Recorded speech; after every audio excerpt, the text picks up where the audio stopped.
Good evening, everyone. My name is Carlos Cano, member of the New Jersey Association for College Admission Counseling and chair of Regional Affairs. I want to welcome you to our virtual college exploration for all New Jersey students, sponsored by the New Jersey Association for College Admission Counseling and StriveScan. A couple of housekeeping announcements before we get started this evening. You can utilize the Q&A button on your screen to answer questions, to ask questions, and for our presenters at any time. Your camera and microphone are off, so the panelists cannot see or hear you.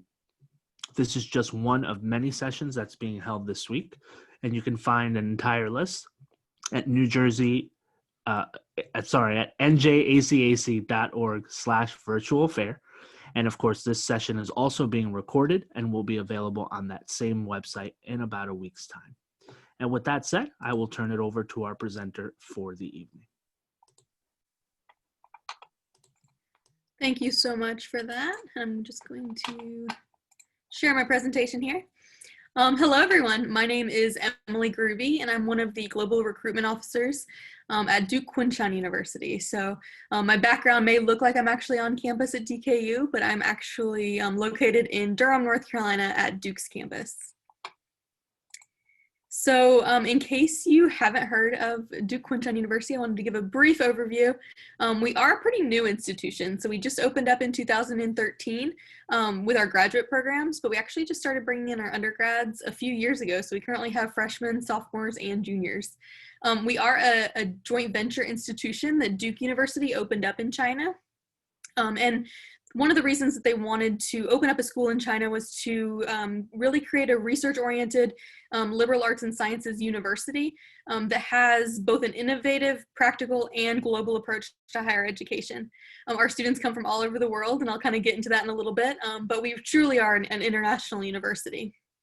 You'll hear a few buzzwords throughout this presentation and on many of our other marketing materials and online, but we are very interdisciplinary and experiential. And I do think that those words really do describe us in both our curricular design and just our goals for how we want to be a global institution. So I already mentioned, we are a joint venture institution with Duke. And in case you're not aware of Duke, Duke is located in Durham, North Carolina. And it is one of the top ranked universities in the world and consistently ranked a top 10 institution in the US. Even though you'll spend most of your time in Kunshan, China, you will have the opportunity to spend a semester at Duke's campus in Durham, North Carolina. And you also will earn degrees from both institutions. So you earn a bachelor's degree from Duke Kunshan University, which is accredited in China, and then a bachelor's degree from Duke University accredited here in the US.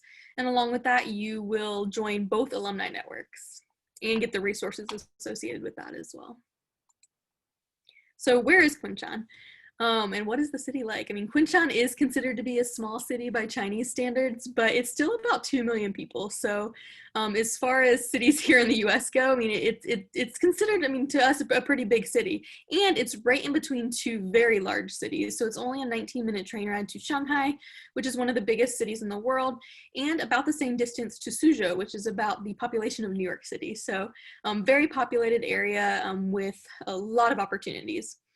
Kunshan itself is a hub for high-tech research and manufacturing and innovation, but there's also a lot of historic water towns nearby and some of the more traditional sides of China. I think that this image of Kunshan kind of sums us up pretty well. It is a rapidly growing city, and you'll see that there are skyscrapers in the background, and if you look very closely, there are cranes on top of those skyscrapers, which I think is very representative of how quickly we are expanding and growing. But there's also still a lot of green space in the city. So it's a really unique place to study for 4 years in China. And we were lucky enough to be able to actually secure enough land to build a traditional liberal arts campus or a more American style liberal arts campus in the heart of Kunshan.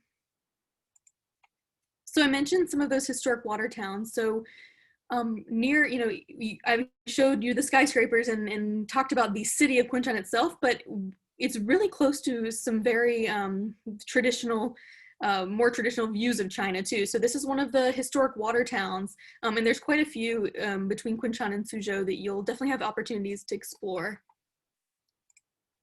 And I already mentioned it is very close to Shanghai as well, only a 19-minute train ride, and our students definitely take advantage of that close proximity. They'll go in on Fridays for class field trips, or they may go in to have dinner or explore nightlife, that kind of thing. So I know that it's definitely a perk to be close to such a metropolitan city. So a little bit more on why Duke decided to open up a school in China. They did feel that to solve some of these big global issues of economics, global health, environmental issues, that students needed a truly international education. So we're really looking for students who understand the value of interacting with individuals from different cultures and want professors and other students to be from all around the world. We are founded on this concept of rooted globalism. And so what that means is that we're looking for students who really want to bring their own perspectives to these discussion-based courses, and again, learn from each other. Even though we are in China and we do have like an American style education, we are preparing students for careers and for graduate school all over the world, not just in those two countries.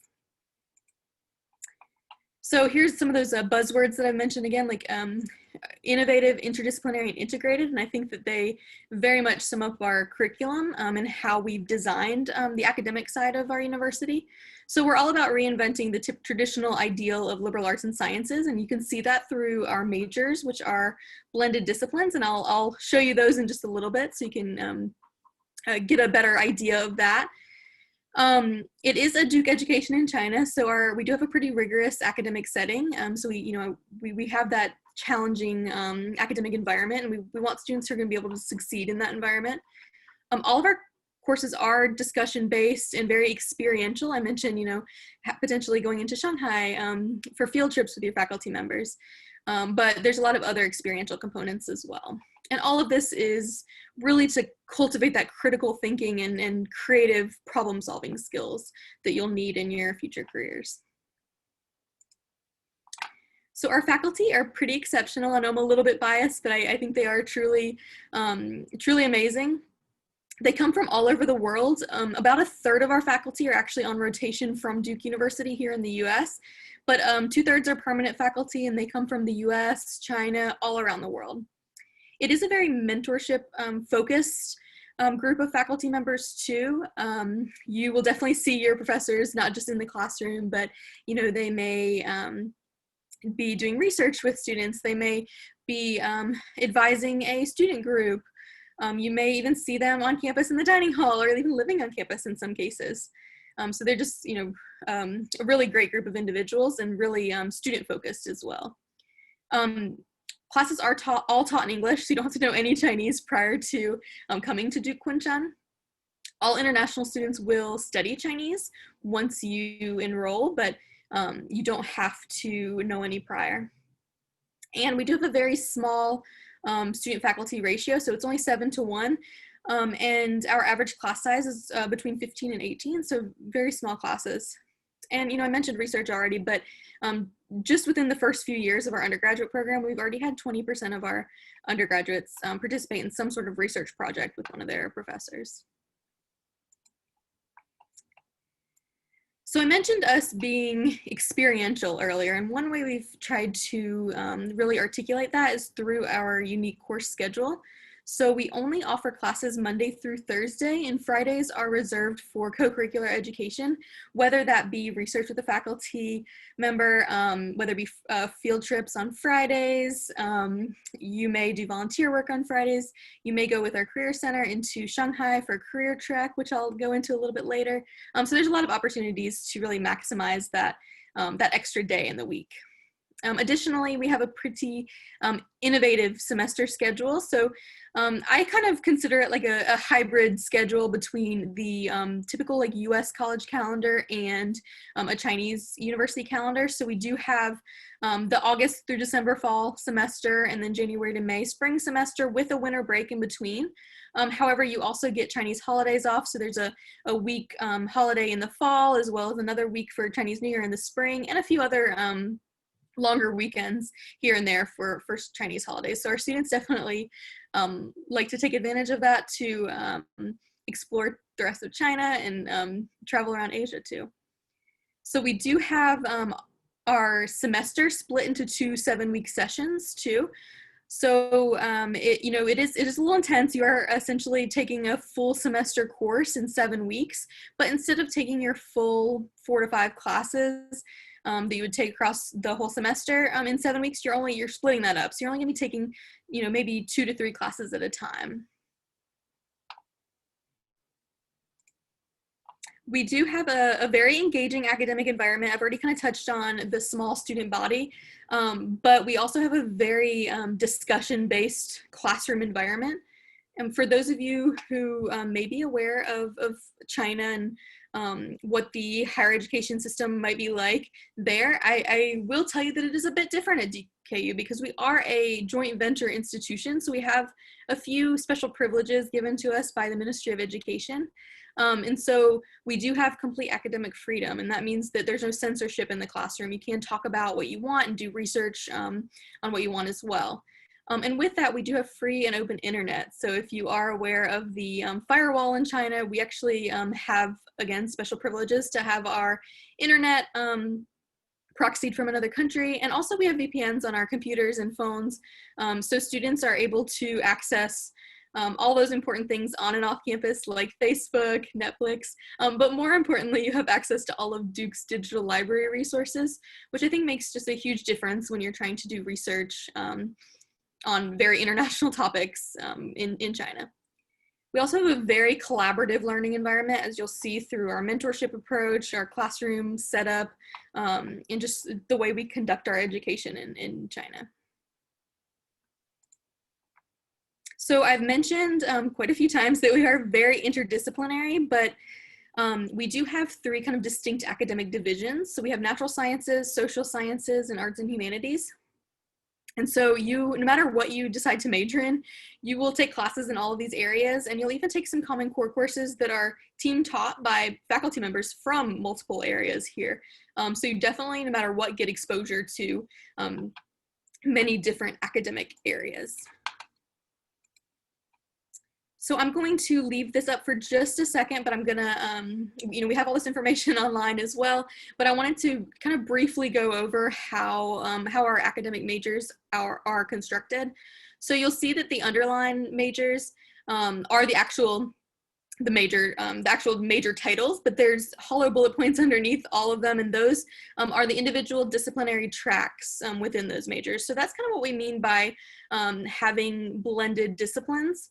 So for example, if you choose to major in global health, you have 2 tracks to choose from. You have biology or public policy, and maybe you want to do more of like the pre-health track where you're maybe looking into medical school or other sort of like health-related pre-professional programming.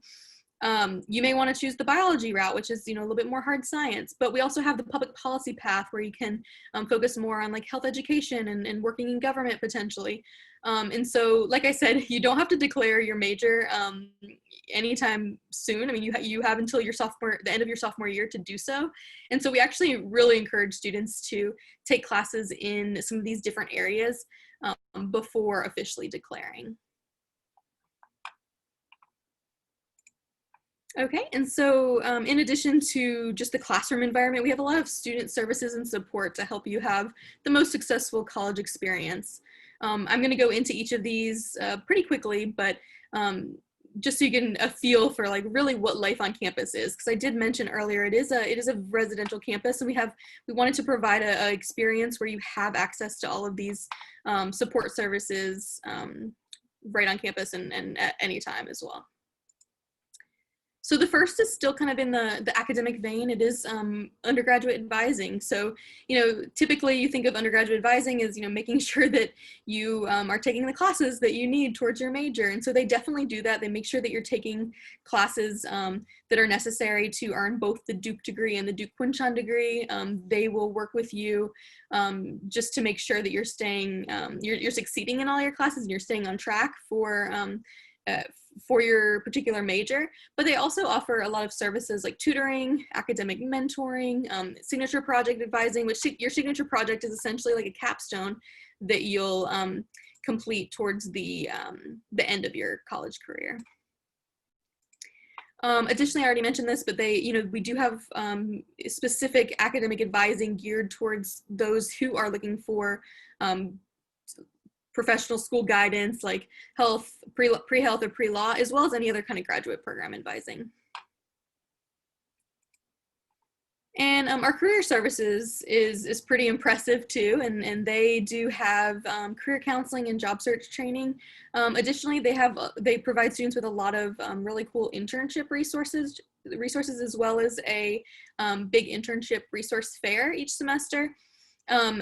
They will utilize those Fridays to bring students who are interested into Shanghai or Suzhou to visit big international companies that you probably recognize as having a presence here in the US and in other countries as well. So you really get to network that way with business people, but also learn about like how international business is conducted in China. And then they just provide a lot of other like corporate and networking events too. Athletics. So we don't yet have a national championship basketball team, but we do have a pretty cool athletics department. And our athletics director is really phenomenal and really supportive of our students.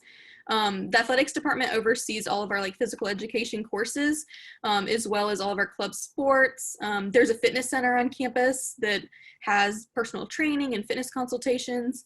And they also have a lot of facilities that you can reserve and equipment to rent, like bikes and things like that. So athletics is pretty big at DKU as far as how our students are involved. You'll see in these photos a few playing soccer. That's definitely big among the international students, but also basketball is really big, and there's quite a few other sports available too. And we also have a pretty stellar counseling and psychological services department, so we call it CAPS. And we recognize how difficult it can be sometimes to, one, to just go to college, but also to go to college in a different country, in a different culture. So they offer a lot of really fantastic services that, are geared towards like individual counseling, but also they have a lot of workshops and support groups. And they've really been impressive during COVID-19 and in turning a lot of those services virtual. And so they have, access to the WellTrack app, as well as some other digital services through their department. And last year when we were on campus, they did have some puppies come in for a little puppy therapy. So that's one of my favorite photos of the presentation. But they just really have a ton of great resources, but also a really great and strong connection specifically with international students. So you'll definitely work with the director of CAPS at some point during your college career.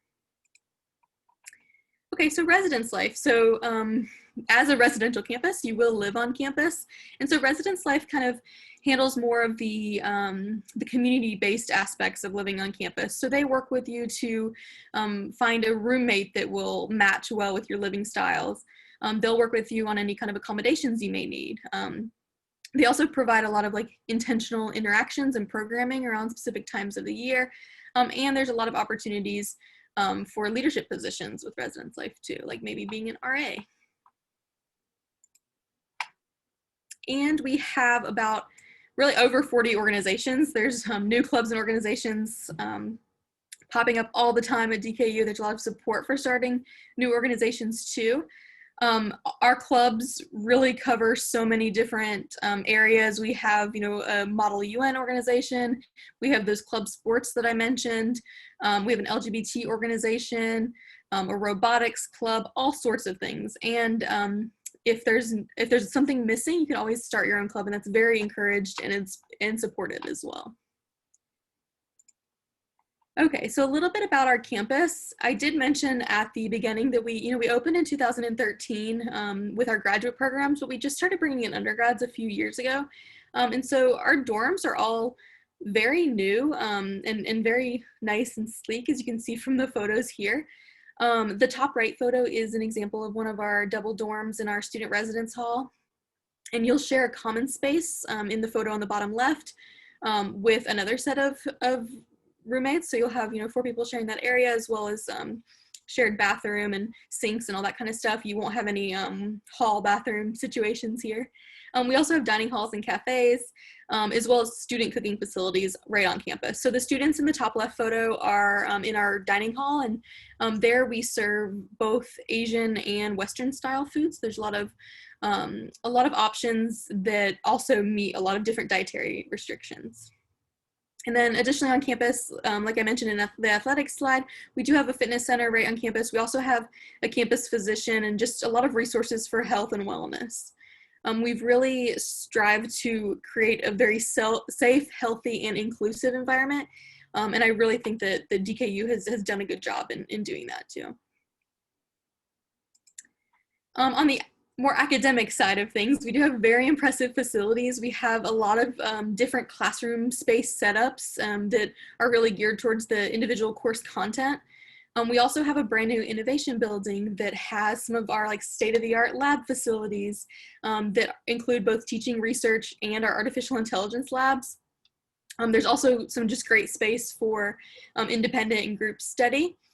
And we are the only LEED certified campus in China. So we definitely have built all of our buildings with sustainability in mind and tried to be as green as possible. So all of our buildings are LEED certified at some level. So why did our students choose us? Especially our students these students are both from our first two classes, so they're very much like pioneers of the Duke Kunshan student experience. I'll let you read the quotes yourself, but Peter, the top student, he's in our inaugural class, so he's one of our, part of that first group of freshmen that came over. He's actually from North Carolina here in the US, and he had already done some pretty impressive research as a high school student. So he was wanting to kind of continue that in college and to really connect with faculty. So I think that was a big part of his decision-making on choosing DKU. And then Reika below is one of our international students from Japan, but she also lived in many different countries growing up. So, she already had kind of the international education experience. And I think she was looking for, a unique international college experience too. So, again, I'm biased in this area too, but our students are so impressive and just really, spectacular. They are extremely diverse. They are coming from over 50 nationalities, from 6 continents. So like I said, very diverse group. As a joint venture institution, at least 51% of our students do have to come from China. So the majority of our students are coming from China, but the rest are coming from all over the world. So you see a very big mix of students. About 15% of our students come from the US. So who are we looking for? We definitely are looking for students who are accomplished, who are just interested in that truly international education and curious about the people that they're in classes with, curious about the topics that they're studying. So, I think that is a good way to describe who we're looking for and who our students are. Very independent thinkers and high achievers. I did mention that this is a Duke education in China, so we are looking for students who will succeed in that environment. Obviously, to live in China and to move to China, you do need to be interested in China and interested in the rest of the world, but also be very open-minded, adventurous, and engaged with the world around you. So these are the kind of things that I like to highlight when I'm talking to students about, what they, when they're thinking about what to write in those Common App essays. We're looking for these types of qualities in students. So I think it's important to think about them when you're applying too. I mentioned our students being adventurous, so I wanted to give you a brief kind of glimpse into, how easy it is to leave campus and leave Kunshan and travel around Asia. So these are flight times, so it's really easy and affordable to fly from Shanghai to Korea or Japan, and many of our students have taken advantage of that location and gone to Thailand and Indonesia and the Philippines, and I've seen some really fantastic photos from students. And one thing is that because our students are all adventurous and they're all really interested in seeing the world, you'll always have a travel buddy. So we do understand that moving to China is a big decision to make. So we want to make sure that you're truly seeing DKU and understanding kind of what this opportunity may mean for you. So we do host an international admitted student experience. Typically, this event is held in Kunshan, where we actually are able to provide some funding for you to come over to Kunshan and sit in on some sample classes, learn more about DKU, and just connect with some of the students and faculty members there. And this is typically held in April during your senior year, and it is for admitted students, so students who've already been accepted into DKU. This comes probably as no surprise to anyone, but we did have to cancel this event last April because of the pandemic. And so I'm not sure what this will look like this coming April, and I make no guarantees. However, we were able to kind of flip this into a virtual event last April that was still very beneficial to students, and we got some really great feedback. So no matter what, we're gonna provide some more in-depth admitted student opportunities. Because we want students who are really clear on kind of what the opportunities are in Kunshan and what it means to be a student at a joint venture institution. Okay, so for the fun/scary part, the tuition. So we do charge Duke tuition, which you'll see is just over $55,000 this year.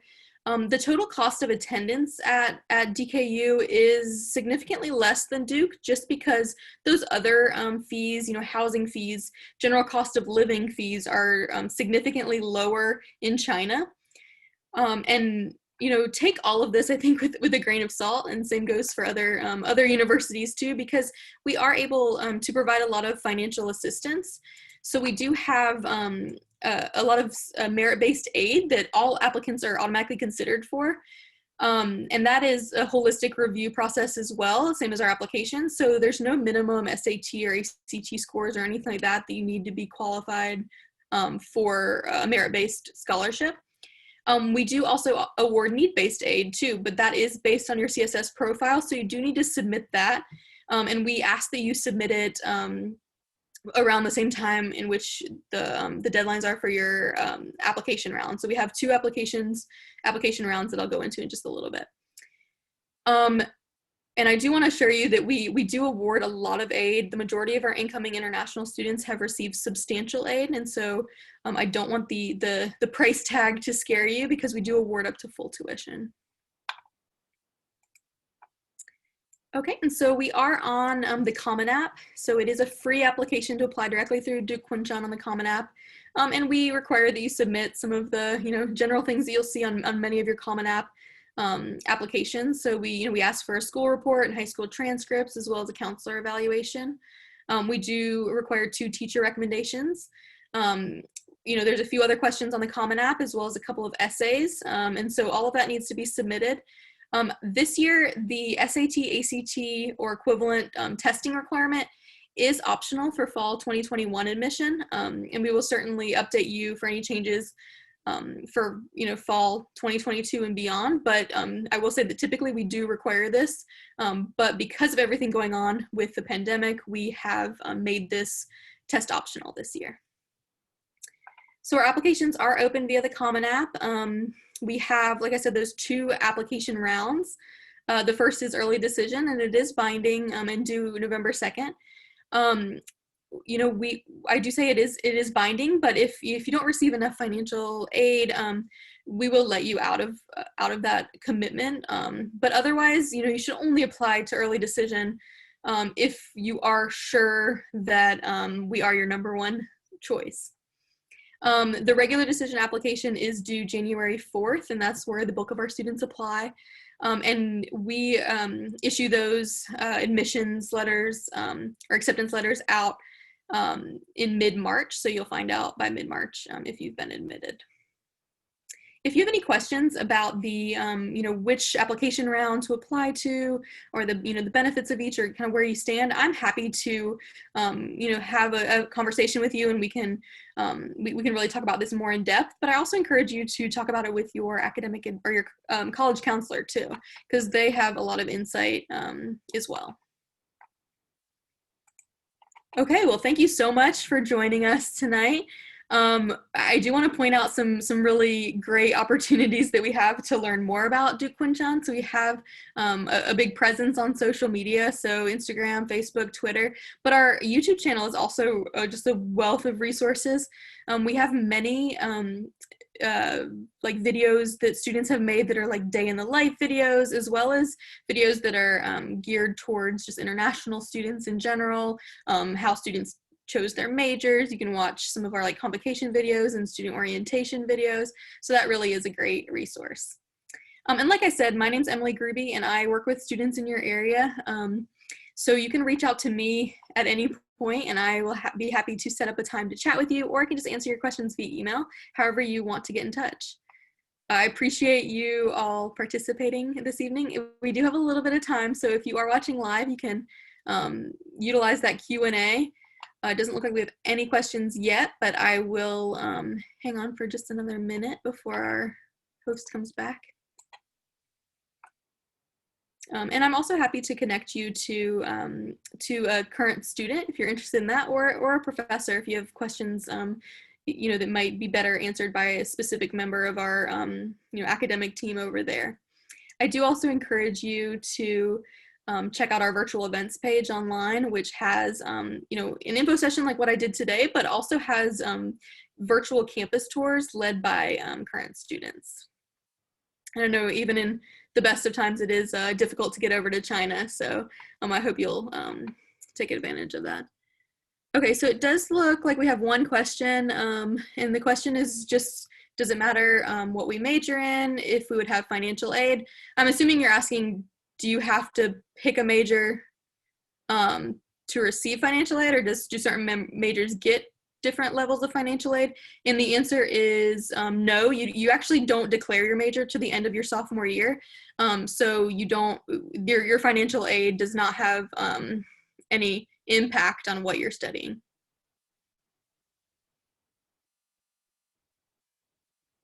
And I think that's all the questions.